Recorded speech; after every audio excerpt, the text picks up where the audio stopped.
वर्तमान चाषी भाई मानक पई आसिला सबुठु बड़ खबर।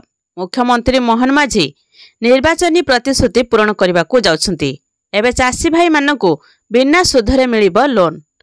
तेबे सरकार खूब शीघ्र चाषी को 2 लाख टंका पर्यंत बिना सुधरे फसल ऋण जोगाई देबे।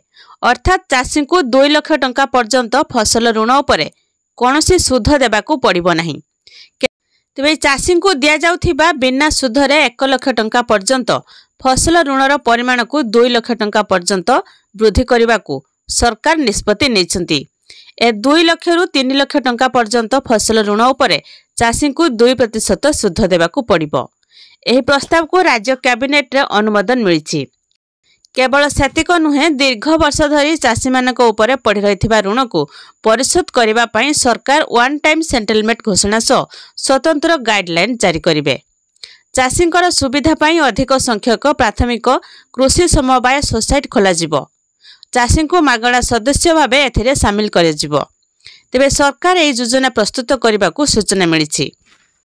केवल सेतिक नुहे प्रत्येक चाषी को 1 टंका प्रीमियम रे प्रधानमंत्री फसल बीमा सुविधा मध्य मिलिबो। एई चाषी भाई मानकु सरकार 11,000 कोटी टंकार ऋण जोगाई देबे। 1 लाख टंका पर्यंत फसल ऋण उपरे चाषी को कोनोसी सुध देबाकू पड़िबोनी। 1 लाख रु 3 लाख टंका पर्यंत ऋण नेले 2% सुध देबाकू पड़िबो।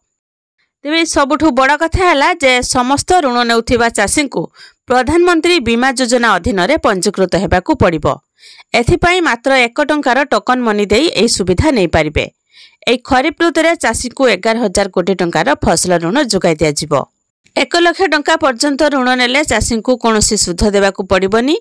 1 लाख रु 3 लाख टंका पर्यंत ऋण उपरे 2% सुध एवं 3 लाख टंकार अधिक ऋण उपरे व्यावसायिक ऋण भली सुध देबाकू पड़िबो। एही फसल ऋण अर्थ बाबद अर्थ सीधासळक चाषी को बैंक रे थिबा संचय अकाउंट को आसीबो। 2024 खरीफ ऋतुरे मोट 9,500 कोटी टंकार फसल ऋण जोगाइबाकू निष्पत्ति होइथिला, किंतु चाषींकर संख्या वृद्धि जोगु एथिरे 98,648 जन चाषी को जोगाई दिया जाइछि। तेबे राज्य समवाय विभाग पक्षरु समस्त जिलापाल को एने आवश्यक निर्देशनामा जारी होइछि। एथि सहित जिला केंद्रीय समवाय बैंक गुड़िक और जिला स्तर रे फसल ऋण सीमा धार्य करा जाइछि।